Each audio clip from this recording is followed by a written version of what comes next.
ಇವತ್ತು ಕರ್ನಾಟಕ ರಾಜ್ಯ ಟೆರರಿಸ್ಟ್ಗಳ ಹಬ್ಬ ಆಗ್ತಾ ಇದೆ. ಅಶ್ವವೇಗ ನ್ಯೂಸ್ಗೆ ವಿಪಕ್ಷ ನಾಯಕ ಅಶೋಕ್ ಹೇಳಿಕೆಯನ್ನು ಕೊಟ್ಟಿದ್ದಾರೆ. ರಾಜ್ಯ ಕಾಂಗ್ರೆಸ್ ಸರ್ಕಾರ ಮುಸ್ಲಿಂ ಓಲೈಕೆ ಮಾಡ್ತಾ ಇದೆ, ಇದರಿಂದ ನಮ್ಮ ಪೊಲೀಸರಿಗೆ ಕೈ ಕಟ್ಟಿ ಹಾಕಿದಂತಾಗಿದೆ.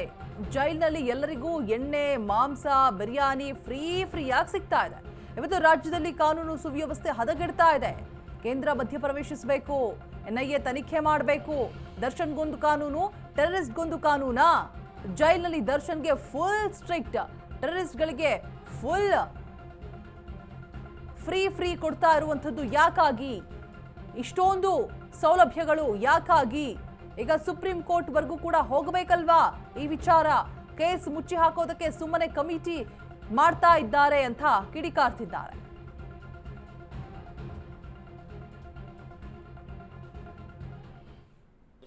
ಮಾತನಾಡೋದಕ್ಕೆ ವಿಪಕ್ಷ ನಾಯಕರಾಗಿರುವಂತಹ ಅಶೋಕ್ ಅವರಿದ್ದಾರೆ, ಅವರೊಟ್ಟಿಗೆ ಮಾತಾಡ್ತಿದ್ದಾರೆ. ಮತ್ತೆ ಪರಪ್ಪನ ಅಗ್ರಹಾರದಲ್ಲಿ ಈ ಹಿಂದೆ ಕಂಡುವಂತಹ ಘಟನೆಗಳು ಮತ್ತೆ ಕಂಡು ಬರ್ತಾ ಇದೆ, ರಾಜತೀರ್ಥ ಸಿಗ್ತಿದೆ ಅಲ್ಲಿರೋರ್ಗೆ. ಇದ್ರ ಬಗ್ಗೆ ನೀವೇನ್ ಹೇಳ್ತೀರಾ ಸರ್? ಇಲ್ಲಿ ಕರ್ನಾಟಕ ಒಂದು ರೀತಿ ಟೆರರಿಸ್ಟ್ಗಳ ಹಬ್ಬ ಆಗಿದೆ. ಇಲ್ಲಿ ಸರ್ಕಾರ ಮುಸ್ಲಿಮರ ಓಲೈಕೆ ಮಾಡ್ತಾ ಇದ್ದಾರೆ. ಈ ಓಲೈಕೆ ಮಾಡೋದ್ರಿಂದ ಪೊಲೀಸವ್ರಿಗೇನು ಒಂಥರ ಕೈ ಕಟ್ದಂಗೆ ಆಗ್ಬಿಟ್ಟಿದೆ.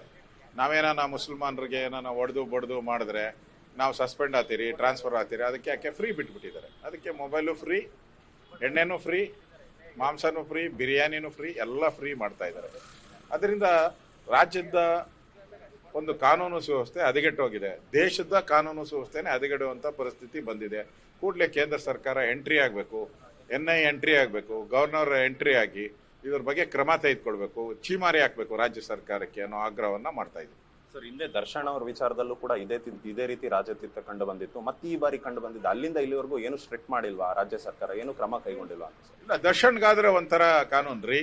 ದರ್ಶನ್ಗೊಂದು ಕಾನೂನು, ಟೆರರಿಸ್ಟ್ಗಳಿಗೊಂದು ಕಾನೂನು.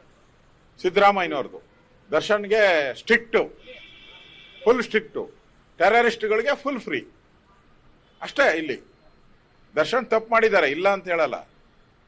ಕಾನೂನು ಎಲ್ಲರಿಗೂ ಒಂದೇ ಆಗಿರ್ಬೇಕಲ್ಲ. ದರ್ಶನ್ಗೆ ಮಾತ್ರ ಸ್ಟ್ರಿಕ್ಟು, ಟೆರರಿಸ್ಟ್ಗಳಿಗೆ full free, biryani free, mobile free, ಎಲ್ಲ ಫ್ರೀ. ದರ್ಶನ್ ಸಿಗರೇಟ್ ಸೇದ್ರೆ ತಪ್ಪು, ಸುಪ್ರೀಂ ಕೋರ್ಟ್ವರೆಗೂ ಹೋಗ್ತಾರೆ. ಈಗ ಹೋಗ್ರಿ, ಇವ್ರಿಗೂ ಹೋಗ್ಬೇಕು ಸುಪ್ರೀಂ ಕೋರ್ಟಲ್ಲಿ ಹೋಗ್ಲಿ. ಸರ್, ಈಗ ಅಲ್ಲಿ ಅಧಿಕಾರಿಗಳಿಗೂ ಕೂಡ ಸಸ್ಪೆಂಡ್ ಮಾಡಿದ್ದಾರೆ, ಮತ್ತೆ ಒಂದು ಕಮಿಟಿ ರಚನೆ ಮಾಡ್ತಿದ್ದಾರೆ. ಇದು ಏನಕ್ಕೆ ಸರ್? ಅಂದ್ರೆ ಈ ಹಿಂದೆ RCB ಕಾಲ್ತೊಳಿತ ವಿಚಾರದಲ್ಲೂ ಅಧಿಕಾರಿಗಳಿಗೆ ಸಸ್ಪೆಂಡ್ ಈಗ ಕಮಿಟಿ ಮಾಡಿರೋದು ಮುಚ್ಚಾಕೋ ಕಮಿಟಿ. ಅದು ಈಗ SP ನೇತೃತ್ವ ಮಾಡೋರಲ್ಲ, ಮುಚ್ಚಾಕ ಕಮಿಟಿ. ಅದು ಆ ಮುಚ್ಚಾಕ ಕಮಿಟಿ ಮಾಡಿ ಸುಮ್ಮನೆ ಅವ್ರಿಗೆಲ್ಲ ಕಾಫಿ ತಿಂಡಿ ವೇಸ್ಟ್ ಮಾಡಬೇಡಿ. ಸರ್ಕಾರದ ಟ್ಯಾಕ್ಸ್ ಪೇಯರ್ಸ್ ಹಣ, ಅದನ್ನ ಯಾಕೆ ವೇಸ್ಟ್ ಮಾಡ್ತೀರಾ? ಮಾಡಕ್ ಹೋಗಬೇಡಿ ಅಂತ ಆಗ್ರಹವನ್ನ ಮಾಡ್ತಾ ಇದ್ದೀವಿ. ಇದಾಗಿತ್ತು ವಿಪಕ್ಷ ನಾಯಕರಾಗಿರುವಂತಹ ಅಶೋಕ್ ಅವರ ಮಾತುಗಳು. ಕ್ಯಾಮರಾ ಪರ್ಸನ್ ಶಿವಮೂರ್ತಿ ಜೊತೆ ಒಂದು ಬೇಕಾದಿತ್ಯ ಕಾರ್ಲೇಕರ್, ಅಶ್ವವೇಗ ನ್ಯೂಸ್, ಬೆಂಗಳೂರು.